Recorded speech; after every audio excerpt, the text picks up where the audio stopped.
खर तर ज्या राजांनी हा समाज एकत्र व्हावा म्हणून आपल्या प्राणांचं बलिदान दिलं, छत्रपती संभाजीराजांना हा समाज एकत्र करावा म्हणूनच 40 दिवस यातना सहन केल्या, तरी तुमच्या मंगरुळ नगरीमध्ये याचं दुर्दैव वाटतं की तुमचे मंगरुळ नगरीमधले लोक आणखीन एका ठिकाणी येऊन बसलेले नाहीत. ज्या राजाची आपण जयंती करतोय ना, हा अखंड हिंदू समाज एकत्र आणण्याचं काम त्यांनी केलेलं आहे. हात जोडून सगळ्याला कळकळीची विनंती, दादा पाठीमागं जे मंदिरामध्ये बसलेले असतील, आजूबाजूला झाडाखाली लिंबाखाली जे बसलेले असतील, त्यांना कृपया करून व्यासपीठाच्या समोर येण्याची कृपा करावी. सगळ्यांच्या पायाजवळ येऊ शकत नाही, पण शब्दानं तुमच्या पायाच्या चरणी नतमस्तक होतो. कृपया तुम्ही व्यासपीठावर येऊन बसण्याची कृपा करावी.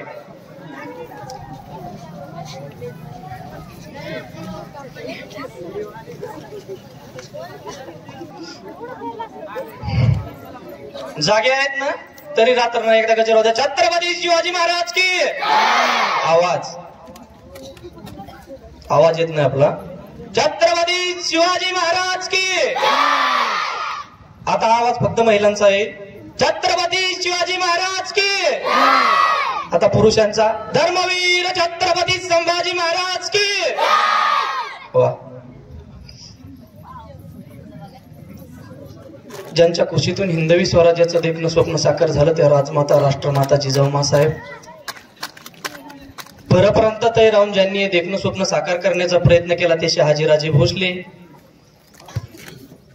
हिंदवी स्वराज्याचे संस्थापक राजे शिवछत्रपती. पित्यानं स्थापन केलेल्या स्वराज्याचे रक्षणच न करता ते स्वराज्य दसपटीनं वाढवणारे धर्मवीर छत्रपती संभाजी महाराज. ज्या ज्या महापुरुषांनी, ज्या ज्या महामानवांनी स्वतःच्या रक्ताचं पाणी करून हा महाराष्ट्र घडवला, त्या सर्वांच्या चरणी मी सर्वप्रथम तुमच्या टाळ्यांच्या कडकडात नतमस्तक होतो.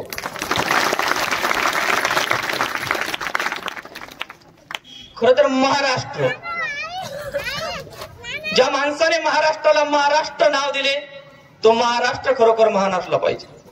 संत ज्ञानेश्वरीच्या ज्ञानेश्वरीतून ज्ञानाचा दिवा तुमच्या माझ्या घरी लाभला, त्या संत ज्ञानेश्वर माऊलींचा महाराष्ट्र महान असला पाहिजे.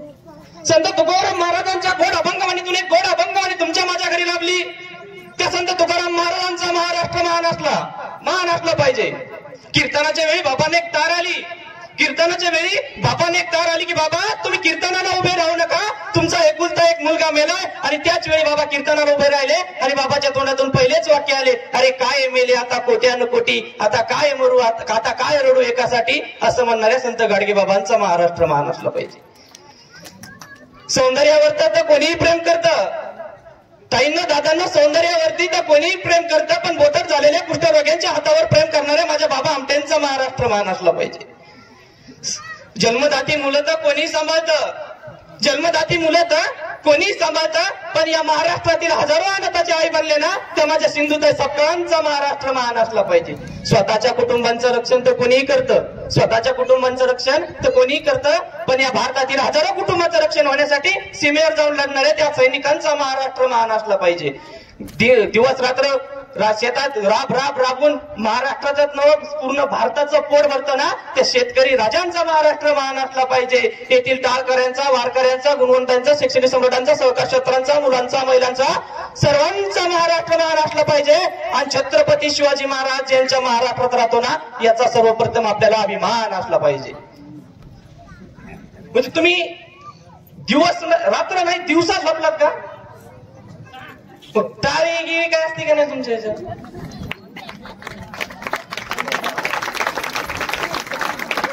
माझं चुकायले बोलण्यात, कारण तुमच्या टाळ्यांची दात हीच सचिन बिडवेची जायदाद आणि हीच जायदाद हीच जायदाद आज तुमच्या मंगरुळ गावात तुम्हाला घेऊन जाते. त्यामुळे टाळी वाजायला काही पैसा लागत नाही, बरोबर आहे ना? मग टाळ्या तरी खुलकीन वाजा ना, बरं वाटेल तितकंच मला. आता गाव बी लय लांबचं नाही, भरपूर पाहुणे रावणे या गावात माझे. आता ध्यान देऊ नका. एक नव्हे दोन नव्हे, खर तर एक नव्हे दोन नव्हे, तब्बल 450 वर्ष होऊन गेली राजाला. जो राजा या महाराष्ट्राच्या मातीसाठी झटला, ज्या राजाने या महाराष्ट्राच्या मातीसाठी स्वतःच्या प्राणांचं बलिदान दिलं, तो मावळ्यांचा वाद आज अनंतात विलीन झालाय. पण आजही छत्रपती शिवाजी महाराज आणि छत्रपती संभाजी महाराज यांचं नाव घेतलं तर हे रक्त सळसळतं ना. ही प्रेरणा जर या महाराष्ट्राच्या मातीत कोणी दिली असेल तर ती फक्त छत्रपती संभाजी महाराज आणि छत्रपती शिवाजी महाराज यांनी दिली. दादांनो, या भारतात या महाराष्ट्रात लाखो लोक रोज जन्माला येतात. दादांनो, या महाराष्ट्रात या भारतात लाखो लोक रोज जन्माला येतात, पण त्यांच्या मृत्यूची नोंद कधी इतिहासाने घेतली नाही. पण या जगाच्या पाठीवर असा एकच अवतार होऊन गेला, त्याच्या जन्माचीच नव्हे तर त्याच्या मृत्यूची सुद्धा नोंद या इतिहासाला घ्यावं लागली. त्याचं नाव म्हणजे छत्रपती संभाजी महाराज, छत्रपती शिवाजी महाराज. दादांनो, येणाऱ्या काळानं जर तुम्हाला विचारलं तुम्ही कोण्या देशातून आलात, ती छाती अशी अभिमानानं ठोकायची, सांगायचं अरे जे अवसाद जिजाऊंनी 2-2 छत्रपती या महाराष्ट्राच्या मातीसाठी दिले. एकानं शिकवलं स्वाभिमानानं जगायचं, एकानं शिकवलं स्वाभिमानासाठी जगायचं, तर छत्रपती शिवाजी महाराज आणि छत्रपती संभाजी महाराज यांच्या देशातून आम्ही आले. खर तर 19 फेब्रुवारी 1630 रोजी छत्रपती शिवाजी महाराजांचा शिवनेरी किल्ल्यावर जन्म झाला. आज भरपूर शाळातली मुलं इथं आहेत. सांगा, छत्रपती शिवाजी महाराजांची कितवी जयंती? वा, टाळ्या वाजवा. मी अनेक गावात हा प्रश्न विचारलाय, पण फक्त जयंती साजरी करते, पण खरं आज तुमचं कौतुक हे वाटतं, तुम्ही जयंती नाचून नाही तर वाचून साजरी करता. यामुळे पुन्हा एका मंगळ गावाचा विचार मुद्दा विचारला. शाळातले विद्यार्थी ते बसलेले, यात आपल्याला कळतं की आपल्या गावातली शाळा पण किती सुधारित. ज्या वेळेस शाळाच तुम्हाला सांगितलं नाही आपल्या राजांची जयंती कितवी, त्यावेळेस तुम्ही इकडे काय सांगणार? याचा अर्थ असा की तुम्हाला शाळेत परिपूर्ण शिक्षण भेटतं, त्यामुळे तुम्हाला उत्तर आहे. खर तर 22 जानेवारी असाच एक सोहळा महाराष्ट्रामध्ये घडला. प्रत्येकाच्या घराघरात तो उत्सव साजरा केला. प्रभू रामचंद्र अयोध्येमध्ये मंदिरात विराजमान झाले. प्रभू रामचंद्र अयोध्येमध्ये मंदिरात विराजमान झाले, पण प्रत्येक हिंदूच्या मनामनात आणि प्रत्येक हिंदूच्या घरात प्रभू रामचंद्र विराज झाले. जे म्हणत होते ना मंदिर नाही बना दूंगा, त्यांच्यासाठी अरे देख बाबर तेरी छाती पर चढ़कर भगवा हमने लहराया है. कसम प्रभु राम की खाई थी मंदिर वही बनाया है. कसम प्रभु राम की खाई थी मंदिर वही बनाया है. आता आपण मूळ मुद्दे. खर तर रयतेच्या पदरामध्ये सोन्याचं दान टाकून स्वतःच्या गळ्यात कावड्याची माळ घालणारा या जगाच्या पाठीवर एकच अवतार होऊन गेला. त्या अवताराचं नाव म्हणजे छत्रपती शिवाजी महाराज. खर तर महाराजांनी प्रतापगडच्या पायथ्याशी अफजल खानाचा कोथळा बाहेर काढला. मगाशी ती ताई बोलत होती, याच्या आधी भरपूर जण तुम्ही विद्यार्थी स्टेजवर बोलले असतील, पण ताईची काही वाक्य ऐकलं, तिचं ते वाक्य ऐकतात जणू असं मला वाटलं की आज ही ताई बोलती ना, ही ताई नाही बोलत तर उद्याची जिजाऊ बोलते, उद्याची सावित्री बोलते, उद्याची सिंधुताई सपकाळ बोलते. काय वाणी होत्या ताईची. टाळ्या वाजवा पुन्हा एकदा त्या ताईसाठी. पण ताई, तुला राग येऊ नये, मी तुझ्या मोठ्या भावासारखा आहे. तुला हात जोडून विनंती की ज्या वेळेस तू महाराजांचे गुणगान गात होती ना, त्यावेळेस तुझ्या पायात बुटं होते. तेवढं लक्ष द्या, कारण आपली संस्कृती असे नाही की पायात जोडे, महाराजांच्या पायातले जोडे पायात नाही घालायची, ते डोक्या घेऊन मिरवायची जागा आहे. क्षमा असावी ताई, मी तुला 4 चौकात बोललोय, पण यानंतर तरी बाकी तू छान बोललीस. खर तर 10 नोव्हेंबर रोजी छत्रपती शिवाजी महाराजांनी रायगडच्या प्रतापगडच्या पायथ्याशी अफजल खानाचा कोथळा बाहेर काढला. अगदी 2 मिनिटं लागली महाराजांना अफजल खानाचा कोथळा बाहेर काढायला. पण या 2 यशस्वी मिनिटाचं नियोजन महाराजांनी तब्बल 1 वर्ष अगोदर केलं होतं. शिवाजीला जिंदा मुर्दा पेश करतो अशी कसम खाऊन अफजल खान 40,000ची फौज घेऊन निघाला.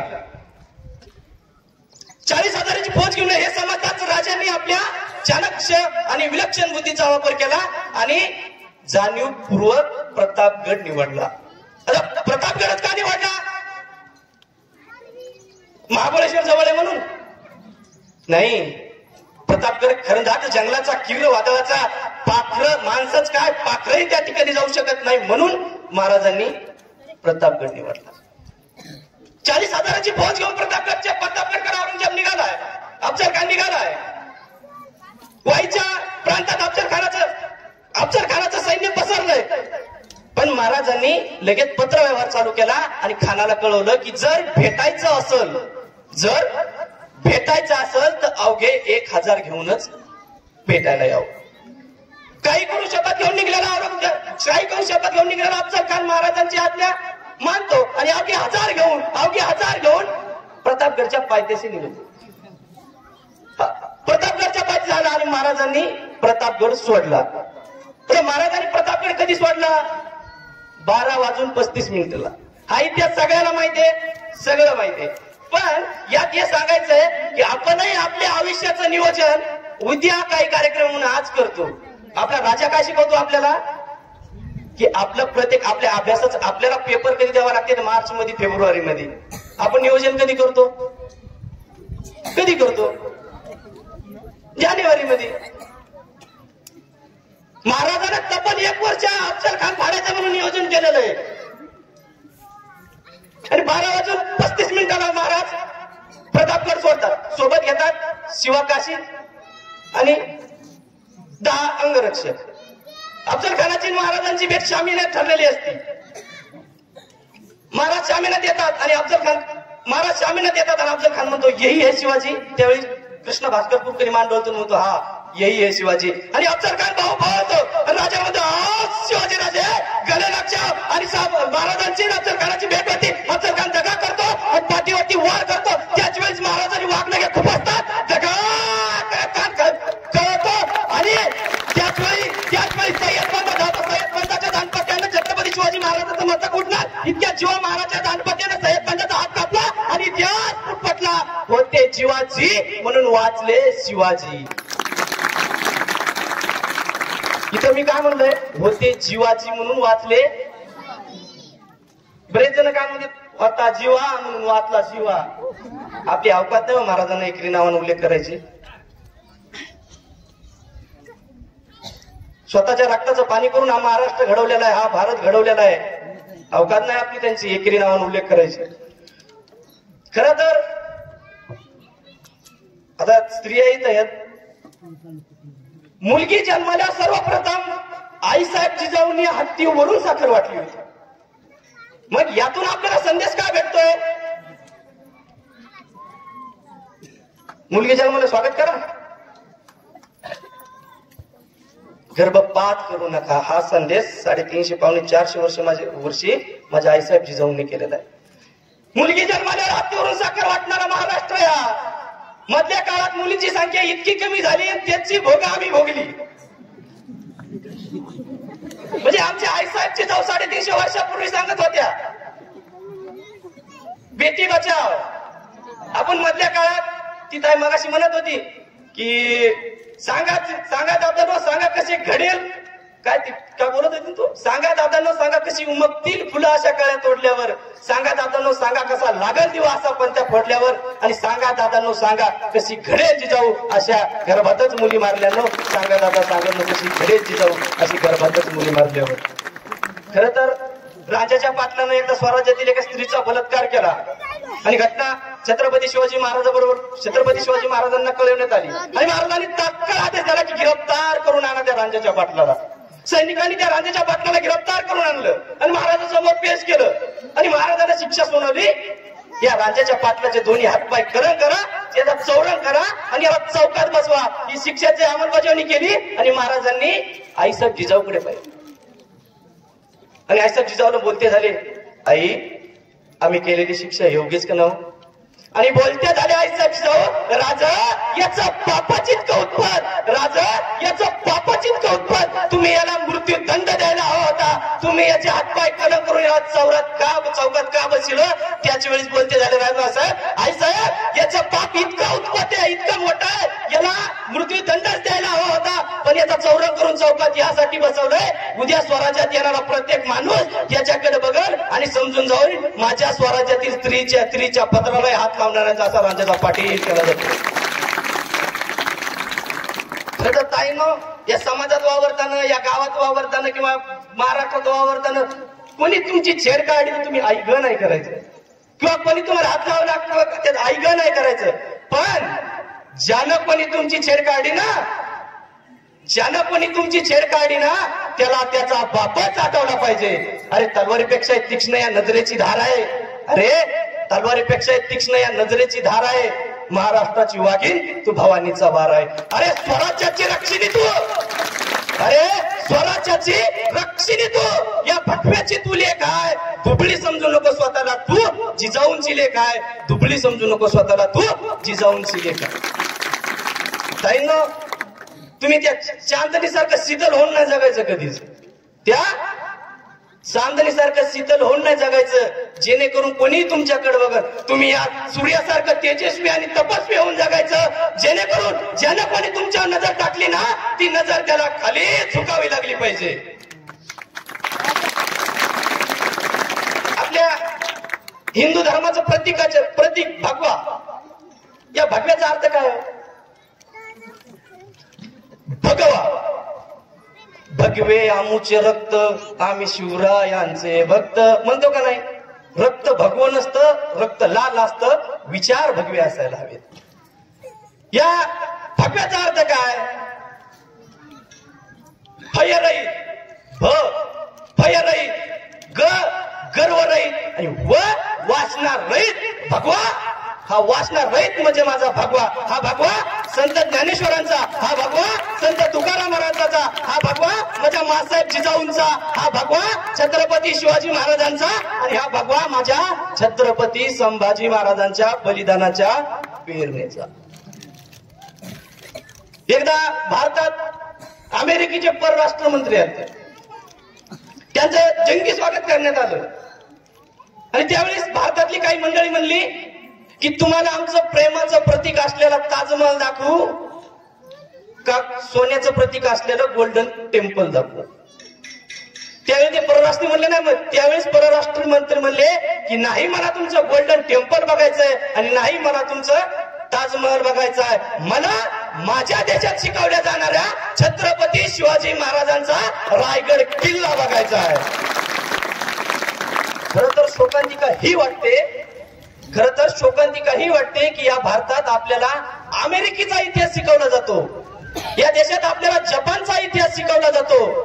पण दुर्दैव या गोष्टीचं वाटतं की ज्या राजानं या महाराष्ट्रामध्ये ताट मानेनं जगायचं शिकवलं, त्या राजाचा इतिहास या महाराष्ट्रामध्ये शिकवला जात नाही. याचं सगळ्यात मोठं दुर्दैव. आपल्याला इतिहास शिकवला जातो 4थीच्या पुस्तकामध्ये फक्त 4 प्रसंग, यानंतर पुन्हा इतिहासच शिकवला जाणार नाही. आणि अभिमान या गोष्टीचा वाटतो की तुम्ही हाच इतिहास नव्हे आपल्याला पाठ्यपुस्तकात शिकवला. पण माझ्यासारख्या किंवा ह्या ताई बोलत आहे यांच्यासारख्याच्या तोंडातून छत्रपती शिवाजी महाराजांची 2 वाक्य ऐकायला भेटते आणि छत्रपती शिवाजी महाराज आपल्याला काय ते कळतं ना, ही खरी तुमच्या गावाची अभिमानाची गोष्ट आहे. आता इथं दरवर्षी सारखंच पुरुष कमी महिला जास्त, 2-3 वाक्य महिलासाठी आपण सहज बोलून जातो नाही दादा, तू काय बांगड्या भरल्या काय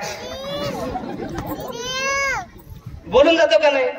किंवा एखादं काही काम होत नसलं आपण बोलून जातो, तू काय बांगड्या भरल्या का? पण माझ्या दृष्टिकोनातून बांगड्या भरणारे हातच सामर्थ्यवान, कर्तृत्ववान आणि बळकट असतात. का? कारण ध्यान देऊ नाही का? कारण केस तिचे, त्या केसात सिंदूर तुमच्या नावांचा, केस तिचे, त्या केसात सिंदूर तुमच्या नावांचा, गळा तिचा, त्या गळ्यात मंगळसूत्र तिच्या नावाचे, कपाळ तिचं, त्या कपाळ टिकली तुमच्या नावाची, पाय तिचे आणि त्या पायात पैंजण मात्र तुमच्या नावाचे, त्या पायात पैंजण मात्र तुमच्या नावाचे. म्हणून तरी मला वाटतं बांगड्या भरणारे हाताचे दळकट, बळकट आणि कर्तृत्ववान असतात. आईसाहेब जिजाऊंचा हात महाराजासोबत होता म्हणून शिवाजी महाराज छत्रपती झाले. बरोबर आहे? ही ताकद एका स्त्रीची.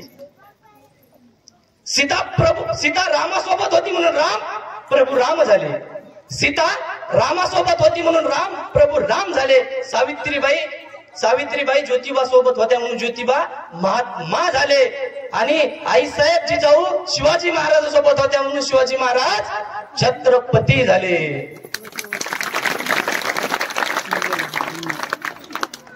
आता तुमच्या गावात माहिती नाही पण सध्या गाण्याला ट्रेडिंगला आहे हो पाहुणं.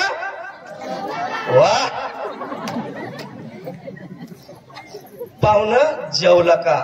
पण दादांनो दिवसभर काबड कष्ट करून आलेल्या आणि घरात थकवा दूर करण्यासाठी बसलेल्या आपल्या आईबाबांना कधी विचार नका हो तुम्ही. आई बाबा तुम्ही जेवले का हे विचारा कधीतरी त्या आईबापाला. जेव्हा तुम्ही हे विचारताना आईबापाला तेव्हा त्यांच्या चेहऱ्यावरची हसू असेल ना ती सगळ्यात मोठी तुमची श्रीमंती असेल. कधीतरी त्या माईला त्या बापाला विचारा आई बाबा तुम्ही जेवले का.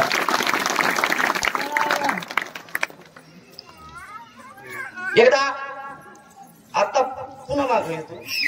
आता पाठीमाग डेज आले डेज व्हॅलेंटाईन डे. दादा तर हसलाच मागे बघू नका इकडे बघा. व्हॅलेंटाईन डे किस डे प्रपोज डे तिथून नाही तर अनेक डे. संस्कृती नाही हो आपली. तुम्हाला किसच करायची असेल ना तर आईच्या कपाळाची कधीतरी किस करा. बघा त्या आईच्या चेहऱ्यावरला आनंद तुमच्या आनंदापेक्षा कितीतरी पट जास्त असेल. तुम्हाला हक्कच करायची ना तुम्हाला हक करायची असेल तर कधीतरी बापाला मिठी मारा. तुम्हाला प्रॉमिसच करायचं असेल तर घरी जा करा त्या बापाला प्रॉमिस. जा घरी संध्याकाळी आणि बापाला करा मारा हाक आणि करा प्रॉमिस की बाबा या समाजामध्ये माझ्यामुळे तुमची मान कधीच खाली खाऊ देणार नाही ही मी तुम्हाला आज प्रॉमिस करतोय.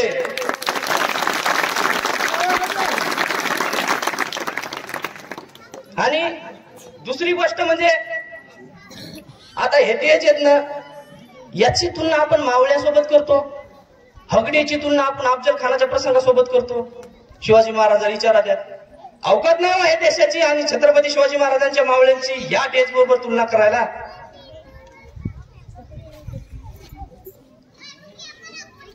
सुधरा. खर तर कर्नाटकमध्ये छत्रपती शिवाजी महाराज एकदा आईसाहेब जिजाऊ सोबत एकदा कर्नाटकमध्ये गेले महाराज शहाजीराजांना भेटायला. त्यावेळेस तिथले काही सरदार नृत्य बघत होते आणि शिवाजी महाराज पण जाऊन नृत्य बघायला लागले. आणि दासीनं आईसाहेब जिजाऊंना सांगितलं की मासाहेब शिवाजी महाराज नृत्य बघतात. आणि गेल्या आऊसाहेब आणि 2 कानशिलात मारल्या छत्रपती शिवाजी महाराजांच्या आणि म्हणाल्या शिवबा या स्वराज्यातील शिवबा मला बाया नाचवणारा नाही तर बाया वाचवणारा शिवबा घडायचा आहे. 350 वर्षापूर्वी. आता आपला आदर्श कोण?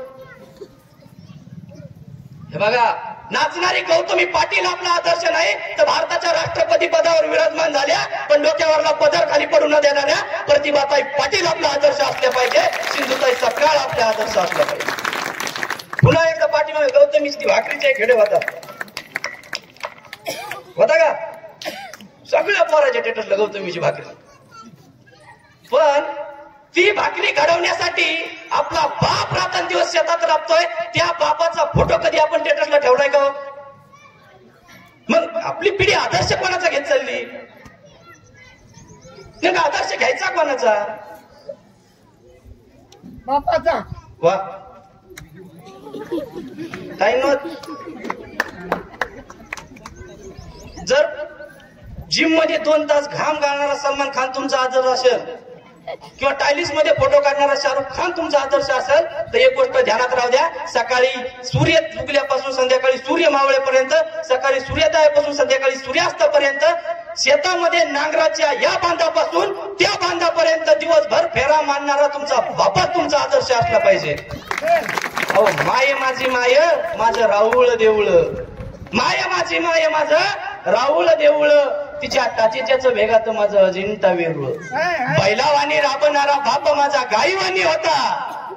बैलावानी राबणारा बाप माझा गाईवानी होता. हात त्याचा खरबडा आईवानी होता. हात त्याचा खरबडा आईवानी होता.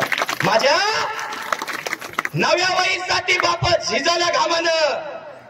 माझ्या 9व्या वयीसाठी बाप झिजाला घामानं आणि त्याची मळालेली बंडीनं मला ध्वजाच्या समान. त्याची मळालेली बंडीनं मला ध्वजाच्या समान. हा बाप आणि ही मायच आपली आदर्श असले पाहिजे. एकदा आदिलशाहीच्या महाराजांना पत्र आलं शहाजीराजाच्या सुटकेचं कैदेतून सुटके झालेलं. पत्र महाराजांना मिळालं आणि महाराजांना आणि सगळ्यांना आनंद झाला. शहाजीराजांची सुटका होती, पण पत्रात एक अट होती की कोंढाणा किल्ला विजापुराकरांना परत द्यावा लागेल. काय? कोंढाणा किल्ला परत द्यावा लागल. आणि त्यावेळेस बोलले महाराजे, कोंढाणाच काय, स्वराज्यातील सगळे किल्ले मी द्यायला तर परत आहे. काय? पण काही कारणावस्तव गेलेले किल्ले पुन्हा परत जिंकू, पण काही कारणावस्तव ढगाआड गेलेला बाप पुन्हा परत मिळणार नाही. आजची परिस्थिती आपल्या बापाची आणि आपल्या आईची काय? सगळ्यात जास्त दुर्दैव ह्या गोष्टीचं वाटतं की ज्या आईसाहेब जिजाऊन ज्या छत्रपती शिवाजी महाराजांनी आईचे स्वप्न पूर्ण करण्यासाठी वयाच्या 16व्या वर्षी रायरेश्वराच्या मंदिरात शपथ घेतली आणि वयाच्या 50व्या वर्षी आईचं स्वप्न पूर्ण करण्यासाठी 361 किल्ले या स्वराज्यात बांधले. पण दुर्दैव या गोष्टीचं की त्याच आईसाहेब जिजाऊंच्या नावानं या महाराष्ट्रात सगळ्यात जास्त वृद्धाश्रम येतात.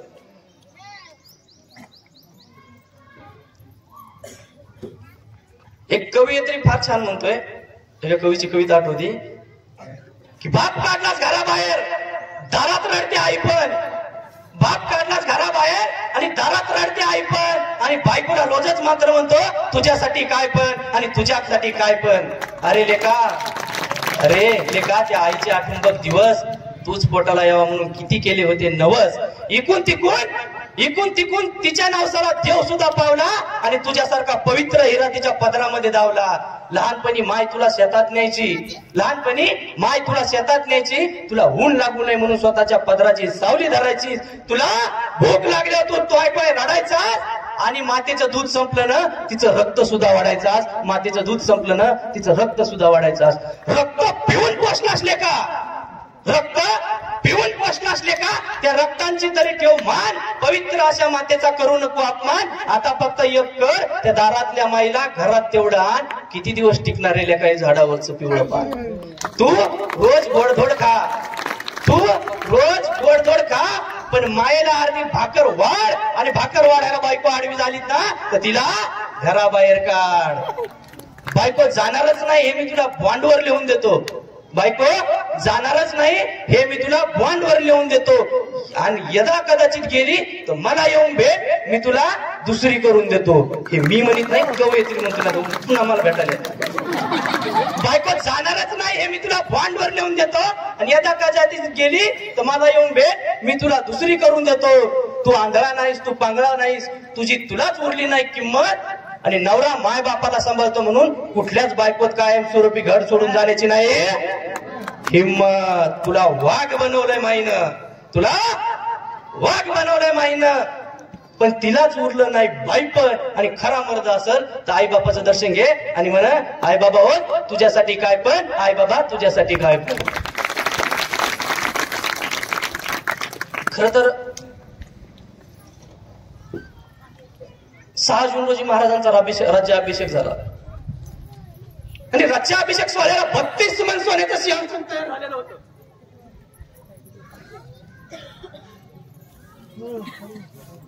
आपला 32 मन सोन्याचं सिंहासन महाराजांसाठी तयार झालेलं होतं. आणि या राज्याभिषेकासाठी सोहळ्याचं सिंहासन तयार झालं ना, त्या सिंहासनावर महाराजांनी नजर टाकावं म्हणून अनेक मावळे महाराजांना म्हणले की महाराज तुम्ही एकदा सिंहासन पाहून घ्यावं. महाराज सिंहासन पाहायला गेले आणि महाराजांनी सिंहासनाला नजर मारली.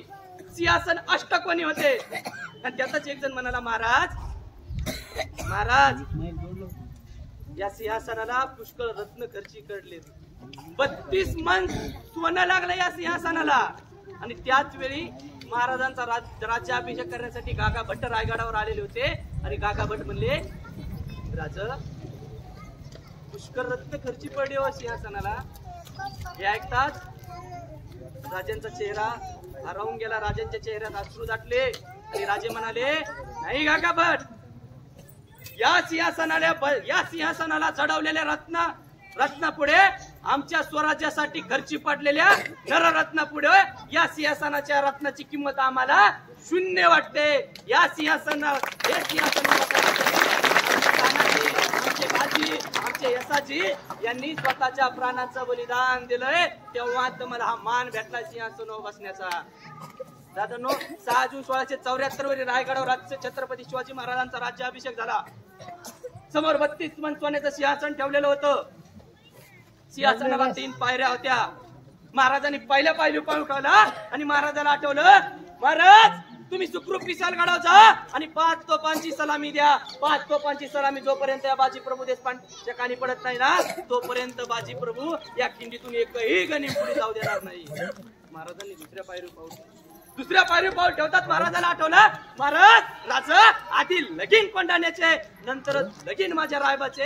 आणि महाराजांच्या खुली डोळ्यात पाणी आलं आणि महाराजांनी तिसऱ्या पावरी पाऊल ठेवलं. महाराजांनी तिसऱ्या पावरी पाऊल ठेवलं आणि महाराजाला आठवलं, लाख मेले तरी चालतील पण लाखांचा पोशिंदा जगला पाहिजे. या आठवताच राजे ढसा रडू लागले. आणि अशा महान रयतेच्या राजानं इसवी सन 1600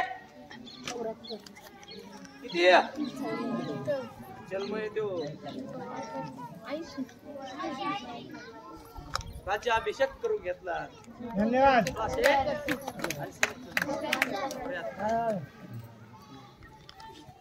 एकदा राजे गडावरती फेरफटका मारत होते आणि फेरफटका मारत असतानाच फेर बातमी घेऊन आला की राजा नेताजी पालकर जखमी झाले. नेताजी पालकर जखमी झाले आणि राजे हेरांना म्हणले की त्यावेळी हेर म्हणाला, सुप्याजवळ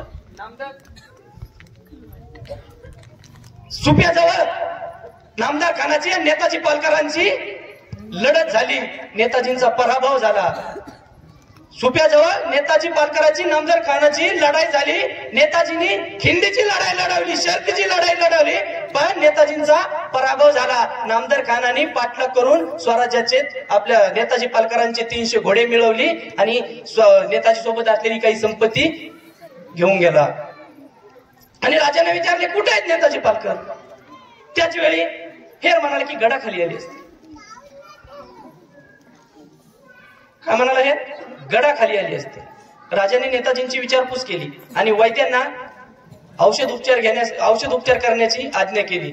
वैद्यांनी नेताजींना औषध उपचार केले आणि महाराजांना कळवलं की राजा नेताजींची जास्त काळजी करण्याची गरज नाही, नेताजी सुखरूप आहेत. हे ऐकताच राजांच्या जीवात जीव आला, कारण की नेताजी पालकर स्वराज्याचे सरसेनापती होते. स्वराज्याचा सरसेनापती, स्वराज्याचा वाघ जखमी झाला हे ऐकताच राजाला दुःख झालं. पण वैद्यांनी सांगितले की काळजीचं कारण नाही. दुसऱ्या दिवशी राजे नेताजींना भेटण्यासाठी गेले आणि नेताजीला भेटण्यासाठी गेले. राजाला पाहतात नेताजी उठून उभा राहण्याचा प्रयत्न करत होते. पण राजे म्हणाले, नेताजी आता असली हालचाल कमी करा, जी केली ती कमी केली वय. आणि नेताजी रडू लागले आणि बोलते झाले, राजे काका सेनापती तुम्ही आमचे आणि तुमच्या डोळ्यात अश्रू शोभत नाही. घोडी द्यावा लागली आणि हार झाली म्हणून मनाला लावून घेऊ नका. काका आम्ही नेहमी सांगत असतो, आम्हाला विजय किंवा हार याचं दुःख नसतं, तर आम्हाला सदैव कौतुक असतं जिद्दीचं. नेताजी तुम्ही ती जिद्द दाखवली, तुम्ही नामदार खानाशी 2-2 हात केले, बस सारं मिळालं आम्हाला. या प्रसंगातून शिकावं काय हो? राजाच्या प्रत्येक प्रसंगामधून काही ना काही शिकण्याची भेटतच आपल्याला. या प्रसंगातून शिकावं काय? थोडेशा अपयशानं डगमगून जायचं, 10वीला मार्क कमी पडले म्हणून घरी आईबापानं मुलांना दाटवायचं, 12वीला मार्क कमी पडले म्हणून आईबापानं दाटवायचं नाही. तुम्ही त्यांचं कौतुक करा आणि सांगा, चल शाबास बेटा, या वेळेस नाही झालं ना, पुन्हा कष्ट कर आणि पुढच्या वर्षी नंबर लागल. तू कष्ट करीत राह, कारण कष्टाने हार होती, कष्टाने हाल होतील, पण कष्टाने हार कधीच होणार नाही. कष्टाने हार कधीच होणार नाही. ताईंनो आणि दादांनो, तुमच्या दोघांसाठी तुळापूर हे ठिकाण किती जणांना बघितलेलं आहे? बर, तुळापूर ठिकाणी याच्या आधी कोणी नाव ऐकलेलं आहे का? महिलापैकी बघितलं ना? काय इतिहास आहे तुळापूरचा?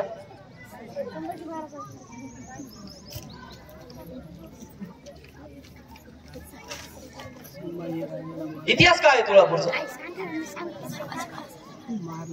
संभाजी महाराजाला मारलेले.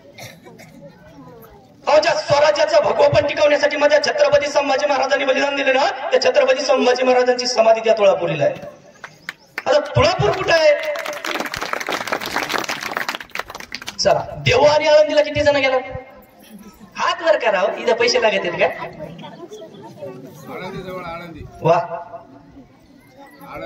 आळंदी आणि देऊ या ठिकाणापासून तुळापूर 15 ते 20 किलोमीटरच अंतर असेल. म्हणजे आपण आयुष्यात 5-5, 6 वेळेस देऊला गेलो, पण ज्या राजाच्या बलिदानामुळं आज अंगणातील तुळस आणि मंदिरावरील कळस जिवंत आहे ना, त्या राजाच्या चरणी नतमस्तक होण्यासाठी आपल्याला कधी वेळ भेटला नाही. दादांनो, ज्या वेळेस इथून पुढे तुम्ही ज्या वेळेस तुळापूरला जाता, आळंदीला देऊला जाताना, त्यावेळी तुळापूरला ध्यान करून नक्की जा. तुम्ही तुळापूरला जा. ज्यावेळेस तुम्ही तुळापूरच्या त्या कमानीमधून माझा प्रवेश करताल ना, त्यावेळेस फक्त छत्रपती संभाजी महाराज आठवायचे. तुम्ही त्या कमानीतून प्रवेश करा, संगमेश्वरांचं दर्शन घ्या, माझ्या धाकल्या धन्याचं दर्शन घ्या, आणि धाकल्या धन्याच्या समाधीच्या बाजूला 3 नद्या आहेत, भीमा, भामा आणि इंद्रायणी. या त्रिवेणी नद्याचा संगम आहे. त्या महाराजांचं दर्शन घेऊन त्या भीमा, भामा, इंद्रायणीकडे बघा. भीमा, भामा, इंद्रायणीकडे बघा आणि अलगद डोळे स्तब्ध मिटवा. शांत बसा मुलांनो, 2 मिनिट. भीमा, भामा, इंद्रायणीकडे बघा. त्या 3 नद्यांचं स्वरूप आपल्या डोळ्यात साठवा. अलगद डोळे मिटा आणि जितके छत्रपती संभाजी महाराज तुम्हाला आठवत असतील ना, तितके आठवण्याचा प्रयत्न करा. तुम्हाला आठवतील, अरे कसे असतील ना माझ्या छत्रपती संभाजी महाराज, अरे कसे असेल ते धैर्य, कसे असेल ते शौर्य, कसं असेल नेतृत्व, कर्तृत्व, स्वाभिमान, अभिमान, पराक्रम. अरे कसा असाल माझा शंभू राजा. अरे झुकला असताना तर मरण पत्करलं नसतं, पण या महाराष्ट्रातील मंदिरावरील कळस आणि अंगणातील तुळस जिवंत राहण्यासाठी माझ्या राजानं स्वतःच्या प्राणांचं बलिदान दिलं. माझ्या राजानं स्वतःच्या प्राणांचं बलिदान दिलं. जा त्या तुळापूरला. खचून गेलेल्या आयुष्याला नव्यानं उभारण्याची प्रेरणा या तुळापूरच्या मातीमधून भेटते. आपण अभिमानाने सांगतो मी हिंदू आहे, आणि सांगायला मी पाहिजे, होय मी हिंदूचे. पण दादांनो, छत्रपती संभाजी महाराजांच्या आयुष्यातील 5 जाग्यावर जाऊन तुम्ही जर नतमस्तक झाला नाहीत ना, तोपर्यंत तुम्हाला हिंदू म्हणून जगण्याचा अधिकार नाही. त्यातली पहिली जागा ज्या ठिकाणी छत्रपती संभाजी महाराजांचा जन्म झाला, तो किल्ला कोणता? संभाजी महाराजांचा. ज्या ठिकाणी छत्रपती संभाजी महाराजांचा जन्म झाला ते ठिकाण पुरंदर. ज्या ठिकाणी छत्रपती संभाजी महाराजांना पकडलं गेलं ते ठिकाण संगमेश्वर, तुळापूर आणि वडुबुद्रुक आणि धर्मवीरगड, ज्याला आपण बहादूरगड, त्याला आपण धर्मवीरगड म्हणतो. या ठिकाणी जा, नतमस्तक व्हा आणि छाती अशी ठोकायला सांगा, होय मी हिंदूच. पण अगोदर त्या जागी जाऊन नतमस्तक व्हा. खरं तर संगमेश्वरापाशी छत्रपती संभाजी महाराजांना कैद करण्यात आलं आणि छत्रपती संभाजी महाराजांना बहादूरगड, याला आपण धर्मवीरगड मध्ये धर्मवीरगडावर नेलं. 40 दिवस असंख्य यातना, 40 दिवस छळ केला माझ्या राजांचा. इतका छळ करूनही संभाजी महाराज झुकत नव्हते. आणि त्यावेळी औरंगजेब संभाजी महाराजांसमोर येतो, गुडघे टेकतो आणि म्हणतो की हमने जंग देखी लेकिन धर्मयुद्ध आज पहली बार देखा. अरे तख्त के लिए लड़ने वाले बहुत देखे, अरे तख्त के लिए लड़ने वाले बहुत देखे, पर धर्म पर मिटने वाला आज पहली बार देखा है संभा. धर्म पर मिटने वाला आज पहली बार देखा है संभा. अगर एकलौती औलाद होती मेरी, काय म्हणतोय, अगर एकलौती औलाद होती मेरी तेरी जैसी, तो उतार देते तख्ता उसकी कंधों पर और मर जाते सुकून से. पण औरंग्या, तुला काय माहित, छत्रपती संभाजी महाराज जन्माला येतील ते फक्त छत्रपतीच्या कुशीत आणि सह्याद्रीच्या मुशीतच. तुझ्या पोटाला कशा जन्माला येतील? अरे स्वतःच्या बापाला मारणारा तू, स्वतःच्या भावाला मारणारा तू, तुझ्या पोटात छत्रपती संभाजी महाराज जन्माला येतील. छत्रपती संभाजी महाराज छावा जन्माला यायचा असेल तर बापाला सिंह म्हणून जगावं लागतंय. आणि एके दिवशी औरंगजेबानं शिक्षा सुनावली. शांत प्रसंग ऐकतो. एके दिवशी औरंगजेबानं शिक्षा सुनावली डोळे काढण्याची. ताई, आई, दादा ध्यान देऊ नका. शिक्षा सुनावली डोळे काढण्याची. हापशी हातात समोर लालबुंद तप्त साळ्या घेऊन आले. शांत बसता कर मुलांना. ए दादा आहे ना, शांत बसा बस थोडं, प्लीज बोल नका.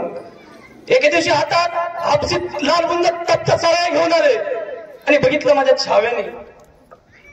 समोर दिसल्या लालबुंद तप्त साळ्या आणि मिटले डोळे आणि डोळ्यासमोर दिसले आई साहेब, आबासाहेब, आई सईबाई. आणि याच डोळ्याने घेतलं दर्शन आई साहेबांचं, याच डोळ्याने घेतलं दर्शन आऊसाहेबांचं, याच डोळ्याने घेतलं दर्शन छत्रपती शिवाजी महाराजांचं आणि याच डोळ्याने बघितलं भविष्य उद्याच्या स्वराज्याचं. डोळे मिटले गेले, समोर डोळे उघडले गेले, समोर होत्या लालबुंद तप्त साळ्या आणि साळ्या गेले आत आत आत. ज्या डोळ्यांनी आईसाहेब, भाऊसाहेब, सईबाई बघितल्या ना, ते डोळे पण नव्हते राहिलेले. ज्या डोळ्यांनी आईसाहेब, भाऊसाहेब, सईबाई बघितले ना, ते डोळे पण नव्हते राहिलेले. ज्या डोळ्यांनी, ज्या कानाने जगदंब जगदंब आणि टापाचा होण्याच्या टापाचा आवाज ऐकला ना,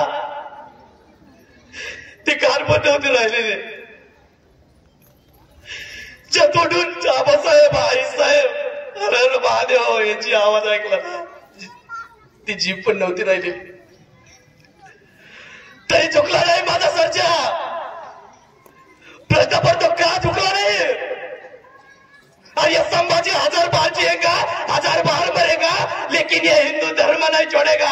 अरे संभाजी के हालिए खून के बूंद से, अरे संभाजी के हालिए खून के बूंद से एक नया संभाजी पैदा होगा, एक नया संभाजी पैदा होगा.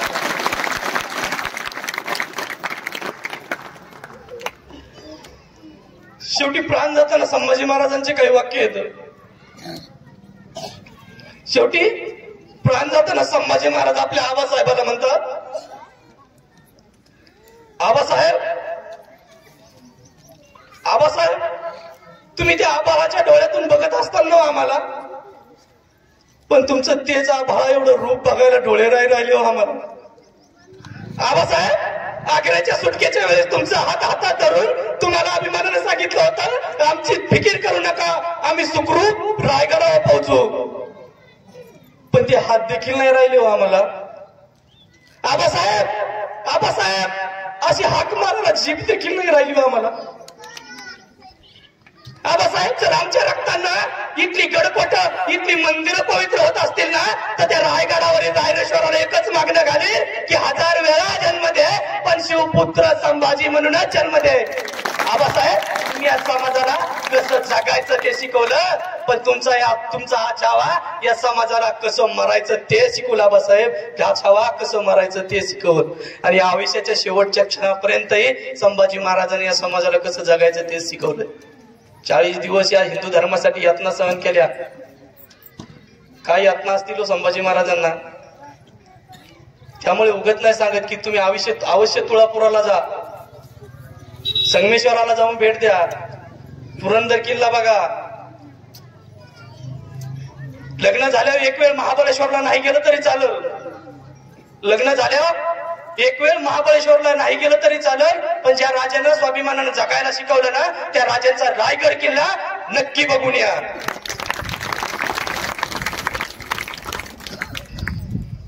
खर तर पुरंदराच्या तहामध्ये महाराजांनी मिर्झा राजांना किती किल्ले दिले हो? पुरंदरच्या तहामध्ये महाराजांनी मिर्झा राजे जयसिंगला किती किल्ले दिले? 23 किल्ले आणि 4 लाख होण्याचा प्रदेश महाराजांनी मिर्झा राजाला दिला. पुरंदरच्या तहामध्ये महाराजांनी 23 किल्ले मिर्झा राजा जयसिंगला दिले. आणि अशा परिस्थितीत महाराज आग्र्याला औरंगजेबाच्या भेटीसाठी जातात. पण राजे एकटे जात नाही. राजे अवघ्या 9 वर्षाचे छत्रपती संभाजी महाराजांना घेऊन जातात. राजे आग्र्याला पोहोचतात, औरंगजेबाच्या दरबारात येतात आणि औरंगजेब छत्रपती संभाजी महाराजांना एक हत्ती भेट देतो. आणि थोडी गंमत करावी म्हणून दिलेर खान छत्रपती संभाजी महाराजांना काय म्हणतो, शंभू राजे आप तो इतने छोटे हो, और ये हाथी इतना बड़ा है। शंभू राजे, आप तो इतने छोटे हो और ये हाथी इतना बड़ा है, तुम इस हाथी को महाराष्ट्र में कैसे ले जाओगे?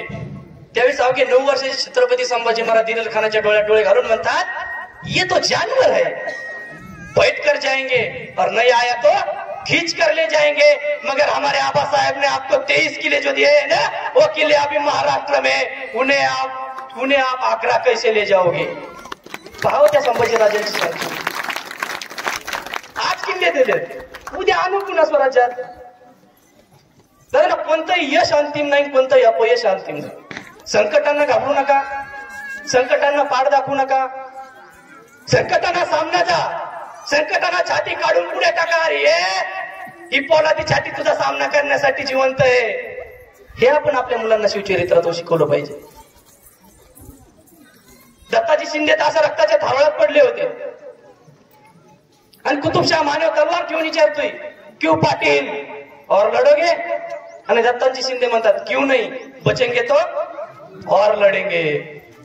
हे आपण शिवचरित्रातून आपल्या मुलांना शिकवलं पाहिजे. नेमकं सईबाईंचा मृत्यू झाला आणि सुद्धा फिटले ना फिटलेच फेर बातमी घेऊन आला की खानाने वाईला तळ ठोकलाय. राजाला स्वतःच्या दुःखाचा विचार करायला पण वेळ भेटला नाही. राजाला स्वतःच्या दुःखाचा विचार करायला पण वेळ भेटला नाही.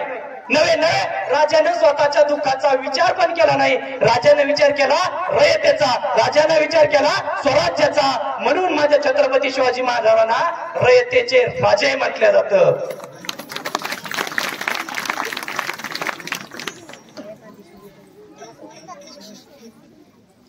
आपल्या तरुण युवा पिढी बसलेली आहे. व्यसनाचं प्रमाण इतकं वाढलंय या महाराजाच्या स्वराज्यात.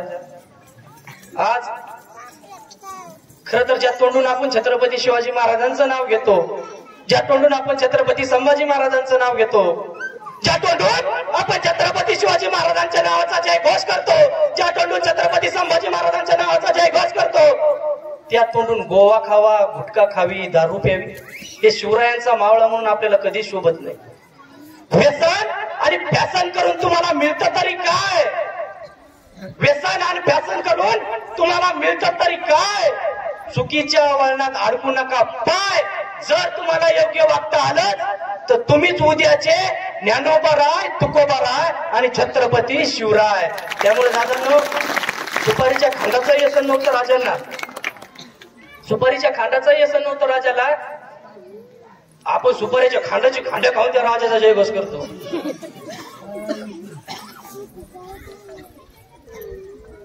नका हो, व्यसन करू नका, आयुष्य बर्बाद करू नका. आज इथं स्त्रिया म्हणजे आई जास्त, आई तुम्हाला एक प्रसंग सांगू.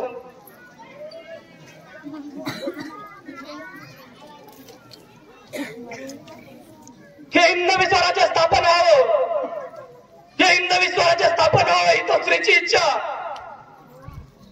म्हणून माझ्या राजाने वयाच्या 16 वर्षी रायरेश्वराच्या मंदिरामध्ये रक्ताचा अभिषेक केला आणि आईला शपथ दिली की हे हिंदवी स्वराज्य पूर्ण करील. आई काय असते सांगू? सकाळी येताना आईचं दर्शन घेतलं, सकाळी येताना आईचं दर्शन घेतलं. आईनं काय आशीर्वाद दिला माहितीये? शिवबा शिवराया पोराला यश दे. अरे कैसे हार जाऊ मैं युद्ध जीवन का, अरे कैसे हार जाऊं मैं ये युद्ध जीवन का, जब मेरे जीत की प्रतिज्ञा मेरे माँ ने की है, जब मेरी जीत की प्रतिज्ञा मेरे माँ ने की है. आईचं स्वप्न पूर्ण करण्यासाठी महाराजांनी वयाच्या 50व्या वर्षापर्यंत 350 किल्ले बांधून हे हिंदवी स्वराज्य उभा केलंय. पण या स्वराज्यात आज आपले आई वडील अनाथ आश्रमामध्ये येतं. हजारो अनाथ आश्रम आज गचागच भरलेले आहेत, वृद्ध आश्रम गचागच भरलेले आहेत. आपली संस्कृती नाही हो. आयुष्य खर्ची घातलं माझ्या राजांनी आईचं स्वप्न पूर्ण करण्यासाठी, आणि आज आपली पिढी आई बापाला थेट अनाथ आश्रम, वृद्धाश्रमामध्ये पाठवतो. संभाजीनगरला असताना MLW चं शिक्षण घेत होतो आणि त्यावेळी मातोश्री नावाच्या वृद्धाश्रमाला भेट दिली. आणि त्या ठिकाणच्या सरांची मुलाखत घेतली तेव्हा ते सर सांगत होते, एक 70 वर्षाचे आजोबा एका मुली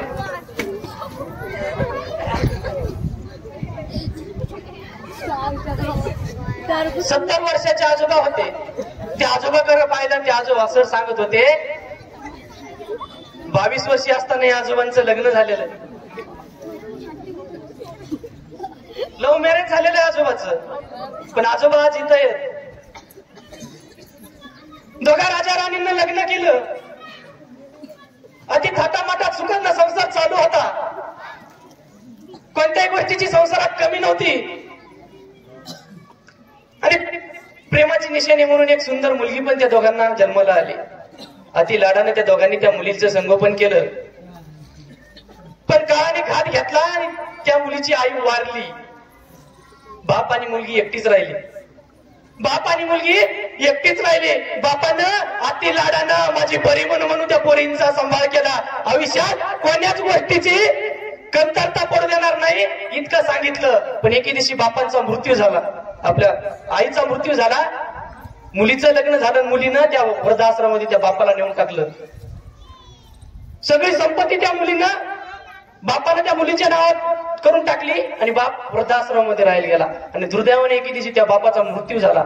दुर्दैवानं एके दिवशी त्या बापाचा मृत्यू झाला आणि ती घटना त्या तिथल्या वृद्धाश्रम सांभाळत होते त्यांनी त्या मुलींना बातमी दिली की तुझे वडील वारलेत. त्यावेळेस ती मुलगी काय म्हणली, सर मी आता आउट ऑफ स्टेट आहे, तुम्हीच माझ्या बाप्पाचं काय करा, अंत्यसंस्कार करा. सरांनी अंत्यसंस्कार केले आणि सर अंत्यसंस्कारून परत येत होते. वाटाला थांबले, गाडीचं सिग्नल लागलं म्हणून सरांनी गाडीच्या काचा खाली केला. सरांनी गाडीच्या काचा खाली केल्या, साईडला ती परत मुलगी त्या ठिकाणी उभा होती स्कूटीवर. म्हणजे अख्खा आयुष्य त्या बापानं त्या पोरीच्या संगोपनासाठी घातलं, पण ती मुलगी त्या बापाच्या अंत्यसंस्कारासाठी पण येऊ शकली नाही. मग कधीतरी आपल्याला या स्वराज्यात आई आणि वडील कळले का? छत्रपती शिवाजी महाराज, छत्रपती संभाजी, बाप जर कळला असेल तर माझ्या छत्रपती संभाजी महाराजांना, आणि आई जर कळले असेल तर छत्रपती शिवाजी महाराजांना. आईची स्वप्न पूर्ण करण्यासाठी 350 किल्ले बांधतात आणि बापानं उभारलेलं स्वराज्याचं सुराज्य पण टिकवण्यासाठी 40 वर्ष आणि शेवटी मरण पत्करलं. पण बापानं टिकवलेलं स्वराज्य यवनांच्या ताब्यात गेलं नाही. म्हणून म्हणतो आई कळाली असेल तर छत्रपती शिवाजी महाराजांना आणि बाप कळाला असेल छत्रपती संभाजी महाराजांना. स्वराज्यातले आपण खर तर काल आपल्या आईला 110 ताप होता. आपल्या आईला 110 ताप होता. तरी हिवाळ्याच्या दिवशी सकाळी 8-6 वाजता माझी माय उठली आणि मला शाळेत जाण्यासाठी डबा तयार करून दिला. ही आई कधीतरी आपण विसरतोय. काल रात्री माझ्या बापाची कंबर दुखत होती, पाठ दुखत होती, बापाला उठता पण येत नव्हता, पण माझ्या बापानं सकाळी हातात खोरं धरलं आणि माझ्या शिक्षणासाठी दुसऱ्याच्या बांधावर जाऊन काम केलं. ही बाय आणि हे बाप कधीतरी कळले का आपल्याला? म्हणून म्हणतो कुणा डोळे झाकताच सुंदर दिसते, कुणा डोळे झाकताच सुंदर दिसते, कुणा रंभा उर्वशी वसुंधरा दिसते, नव नाटकी या जगाचं न जानो काय काय दिसते. मी डोळे झाकताच मला माझी राबणारी माये दिसते, मी डोळे झाकताच मला माझी राबणारी माये दिसते. कोणी म्हणे महाबाप आमदार आहे, कोणी म्हणे महाबाप खासदार आहे, कोणी म्हणे महाबाप जागीरदार आहे, कोणी म्हणे बाप आमदार आहे, माझा बाप खासदार आहे, माझा बाप इनामदार आहे. पण आपट्या छाती फुटेपर्यंत सांगत असतो की माझा बाप इमानदार आहे, माझा बाप इमानदार आहे. बोलू थोडं. इमानदारीच काय असती तर मनात जारांगे पाटलाकून शिकली पाहिजे. इमानदारी काय असते ना, हे बघा मराठी एक वेळ हरतील पण झुकल्या जाणार नाही, हे आपल्याला म्हणत जारांगे पाटलानं शिकून दिलंय. अरे हो, अरे कोटीनं पैसा पडला असता म्हणून जारांगे पाटला बसी, पण नाही घेतला पैसा. माझा समाज मला मोठा करायचा आहे. आपल्या कर्तृत्वातून 7 कोटी मराठ्यांच्या हृदयात नेतृत्व निर्माण करणारे छत्रपती शिवाजी महाराजांनंतर जर कोणता योद्धा होऊन गेला असेल तर त्या योद्ध्याचं नाव म्हणजे संघर्ष योद्धा मनोज जरांगे पाटील. या महाराष्ट्रात, या भारतात आतापर्यंत तरी मी 3 वाट बघितले. तर या महाराष्ट्रात आतापर्यंत तरी मी 3च वाघ बघितले. तर एक वाघ रायगडावर छत्रपती शिवाजी महाराज, त्यानंतर माझे छत्रपती संभाजी महाराज आणि या 7 कोटी मराठ्यांच्या पदरात आरक्षण टाकण्यासाठी आंतरवाली सराटीमध्ये मराठ्यांचा 3रा वाघ आज बसलाय.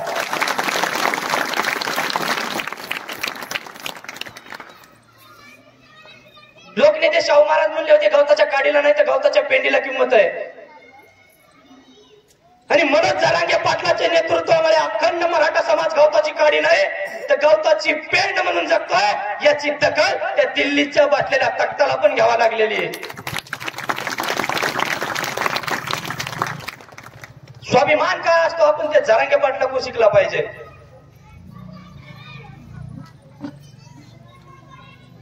पुन्हा बायकोचा ऐकणारा नवरा, बायकोचा ऐकणारा नवरा हा बायकोचा गुलाम किंवा बायकोचा बैल कधीच नसतो, तर तो एका सुसंस्कृत आईचा मुलगा असतो. पण बायकोचं ऐकून आईला आणि वडिलाला अनाथ वृद्ध आश्रमामध्ये पाठवणारा नवरा नक्कीच त्या बायकोचा गुलामच असतो. ताईंनो दादांनो, देवाकडे जर काही मागायचं असेल ना तर आईचे स्वप्न पूर्ण होऊ दे असे आशीर्वाद मागा. तुम्हाला तुमच्यासाठी काहीच मागायची वेळ येणार नाही. आईचं स्वप्न पूर्ण झालंय बस. आईचं स्वप्न काय असतंय? मुलांना मोठं व्हावं. झालंय की आईचं स्वप्न पूर्ण म्हणून बसा कधीतरी आई कशी आणि आईला एक गोष्ट म्हणा, आई माझं एक स्वप्न आहे. हे आई माझं एक स्वप्न आहे की तू खूप हसावं आणि तुझ्या हसण्याचं कारण मी असावं. तुझ्या हसण्याचं कारण मी असावं. आणि आयुष्यात आई मुलाच्या रडण्यानं फक्त एकदाच हसते. मुलाच्या रडण्याच्या आवाजानं आई आयुष्यात एकदाच हसते. तो दिवस म्हणजे तुमच्या जन्माचा. यानंतर असा कधीच दिवस येत नाही की मुलाच्या रडण्यानं आई हसेल. वेदना तिला होतात तरी ती हसती. आणि बाहेरचं जग तुम्ही बघता तरी तुम्ही रडत बाहेर येता. शेवटचा प्रसंग सांगतो.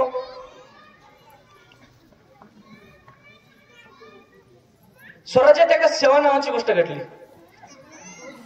ध्यान देऊन एका सेवा काय असते. इराण इराक मधून सिद्धी यायची, कोकणातल्या आया बायांची आबरू लुटायचे आणि थेट पुन्हा आपल्या देशात परत जायचे. घटना महाराजांना कळवण्यात आली. घटना महाराजांना कळवण्यात आली आणि महाराजांनी सिंधुदुर्ग किल्ला उभारण्याचं ठरवलं सिद्धीचा बंदोबस्त करण्यासाठी. किल्ल्याचं बांधकाम हिरोजी इंदुलकरांना दिलं आणि छत्रपती आग्र्याला गेले. किल्ल्याचं बांधकाम करत असताना निधी कमतपाडा आणि हिरोजी इंदुलकरांना स्वतःचं घर आणि स्वतःची जमीन सावकाराकडे ठेवली आणि किल्ला पूर्ण केला. महाराज आले, किल्ला बघितला. हिरोजी किल्ला कसा बांधला? छान बांधला राजा. आणि महाराज म्हणाले, हिरोजी याबद्दल तुम्हाला देऊ काही? ऐका हिरोजी याबद्दल तुम्हाला देऊ काही? एखादं पद देऊ? आमदारकीचं तिकीट देऊ? सरपंचाला एखादी जागा देऊ? नाही. हिरोजी म्हणले नाही. म्हणले की मला पाहिजे काही नाही. म्हणले हिरोजी म्हणले काहीच न करायचं, पण ज्यावेळी तुम्ही स्वराज्याची राजधानी रायगड बांधताना त्या रायगडाचं काम मला द्या. आणि छत्रपती शिवाजी महाराजांना रायगडाचं काम हाती धरलं. काम झपाट्याने चाललं. 2.5 वर्ष हिरोजी इंदुलकरांना रायगडाचं काम तयार केलं. आणि एके दिवशी रायगड पाहायला महाराज आले.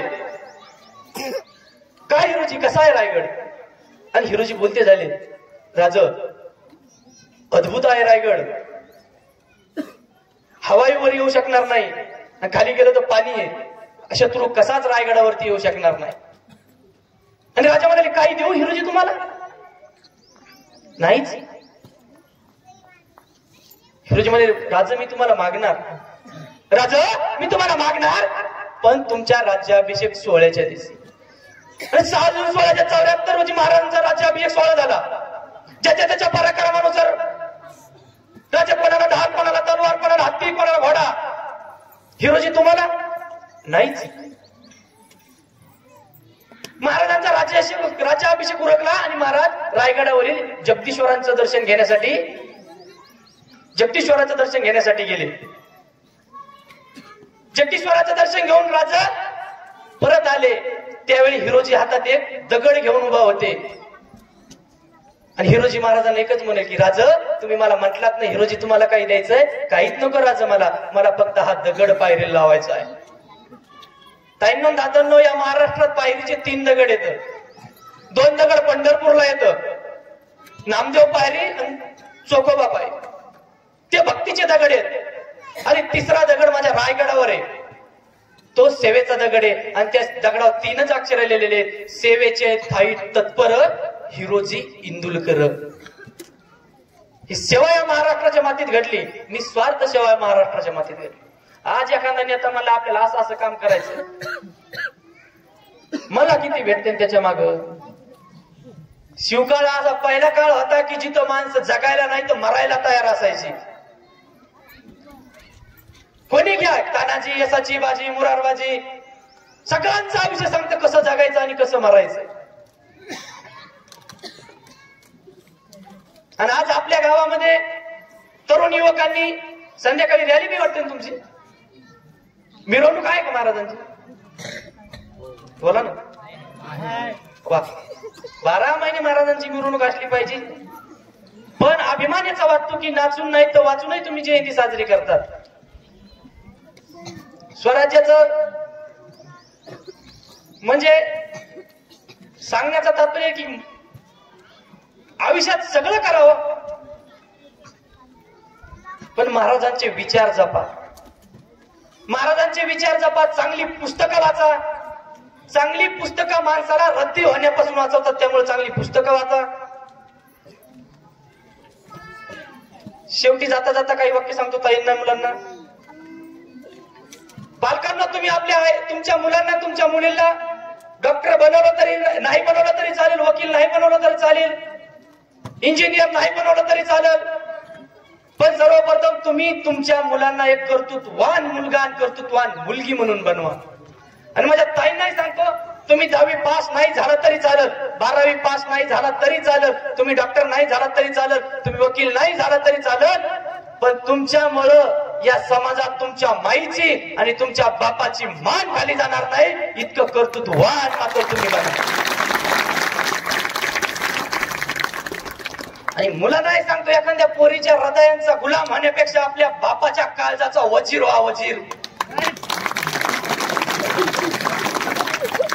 आयुष्यात येऊन काय करायचं? आयुष्य असतंच किती, आज येतं उद्या नाही. आयुष्यात येऊन चांगले कर्म करा, कोणाला फसवू नका. अगर कर्म तेरे अच्छे है तो किस्मत तेरी दासी है, अगर कर्म तेरे अच्छे है तो किस्मत तेरी दासी है, और नियत तेरी अच्छी है तो घर में ही मथुरा काशी है. त्यामुळे कोण्या गोष्टीचा माच करू नका. आयुष्यात सगळ्या गोष्टीला एक्सपायरी असते. अशी कोणतीच गोष्ट नाही की ती आयुष्यभर म्हणजे काळ न काळ टिकत. त्यामुळे ना मेरा एक होगा ना तेरा 1 लाख होगा, ना मेरा एक होगा ना तेरा 1 लाख होगा, ना तारीफ मेरी होगी ना मजाक तेरा होगा. गुरूर न कर शरीर का बंदे, गुरूर न कर शरीर का बंदे, एक दिन मेरा ही खाक होगा और तेरा ही खाक होगा, एक दिन मेरा ही खाक होगा तेरा ही खाक होगा. काहीच नाही आयुष्यात. या सगळ्याला प्रेमानं 4 शब्द बोला. काय असतंय? भावकी भावकीतच वाद असते तर शेवटी भावकीच पेटायला पुढे असते. बरोबर आहे का? याची जिरवायची. महाराजांनी पुणे आणि पुणे परिसरात 13 धरणं बांधली आणि पाणी अडवा, पाणी जिरवण्याचा संदेश दिला. आणि आज आपण काय करतो? मी याची अडीणार आणि त्याची जिडवणार. कोणाची? भावकीची. अरे त्याच भावकीतले 4 जण तुमच्या आयुष्याला खांदा देतात. तो जाताना चिटकिलेला ठोकळा पण आपल्या आयुष्यात सोबत येत नाही. शेवटी सगळ्यांना हात जोडून कळकळीची विनंती, देवाची पूजा करून आईबाप कधीच मिळवता येत नाही. देवाची पूजा करून आईबाप कधीच मिळवता येत नाही, पण आई बापाची पूजा करून देव मात्र नक्कीच मिळवता येतो. आई बापाची पूजा करून देव मात्र नक्कीच मिळवता येतो. संघर्ष आपल्या वडिलांकडून शिकला पाहिजे आणि संस्कार आपल्या आईकडून शिकले पाहिजे. संघर्ष आपल्या वडिलांकडून शिकला पाहिजे आणि संस्कार मात्र आपल्या आईकडून शिकलं पाहिजे. बाकी तुम्हाला काही शिकायची गरज नाही. दुनिया तुम्हाला सगळं शिकून जाते. त्यामुळे आयुष्यात इतका मोठा व्हा, इतका मोठा व्हा, आयुष्यात इतका मोठा व्हा, इतकं मोठं व्हा की तुमच्या आईच्या आणि तुमच्या बापाच्या डोळ्यातले आनंद अश्रू आणि हाताच्या टाळ्या 5 मिनिटं तरी बंद नाही राहिल्या पाहिजे. आयुष्यात इतकं मोठं व्हा. आयुष्यात पोरीच्या बापाने येऊन म्हणलं पाहिजे, लेका माझी पोरगी करतोस का, आणि तुम्ही तेव्हा फॉर्म मारायचं, मी काऊन करेन. शेवटी या गावातील सगळं तरुण मित्रमंडळांनी एकमेकाच्या सहाय्याने सगळ्यांच्या हातात हात धरून ही शिवजयंती साजरी केली. मित्र संगतीला, मित्र सोबतीला, मित्र आयुष्याच्या सोबतीला सगळ्या मित्रांची साथ होती म्हणून तुम्ही आज ही जयंती साजरी केली. शेवटचे वाक्य काही तुमच्यासाठी. मित्र गरीब असतो, मित्र श्रीमंत असतो. मित्र गरीब असतो, मित्र श्रीमंत असतो. मित्र हुशार असतो, मित्र मंद असतो. पण जोपर्यंत तो सोबत असतो तोपर्यंत काळजाच्या दुःखासाठी दार बंदच असते. काळजाचे दुःखासाठी दार बंदच असते. शेवट मैत्रीच्या या दुनियात जरा जपून चाल मित्रा.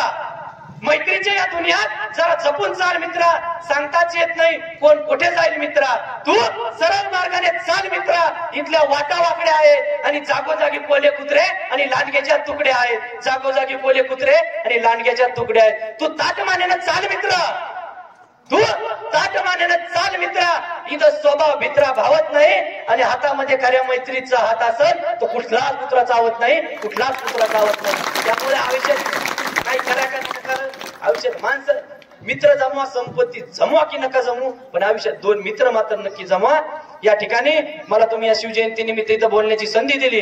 या ठिकाणी मला आमंत्रित केलं त्याबद्दल या मंगरुळ गावाचे आणि सर्व मित्रमंडळीचे नवयुवक मित्रमंडळीने अथक दिवस रात्र मेहनत घेऊन हा कार्यक्रम पार पाडला आणि मला या ठिकाणी 2 शब्द बोलण्याची संधी दिली. त्याबद्दल मी सगळ्यांचे आभार व्यक्त करतो आणि छत्रपती शिवाजी महाराज यांच्या चरणी नतमस्तक होऊन हा कार्यक्रम संपला असं जाहीर करतो.